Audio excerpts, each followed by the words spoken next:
polar coordinates. History. Greek used the concept of angle and radius.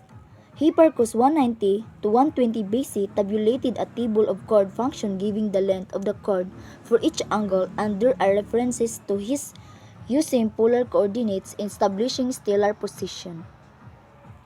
Archimedes described his famous spiral, a function whose radius depends on the angle. Saint Vincent introduced the concept about polar coordinates privately in 1625 and published in 1647.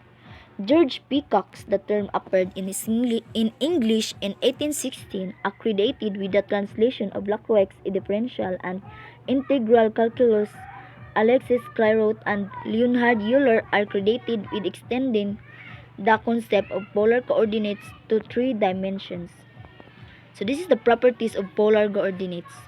In mathematics, the polar coordinate system is a two-dimensional coordinate system in which each point on a plane is determined by a distance from a reference point and an angle from reference direction. Polar coordinates describe a point in a space as an angle of rotation around the origin and a radius from the origin. Cartesian coordinate, the x and y components of a vector. Polar coordinate, the magnitude, length, and direction angle of a vector.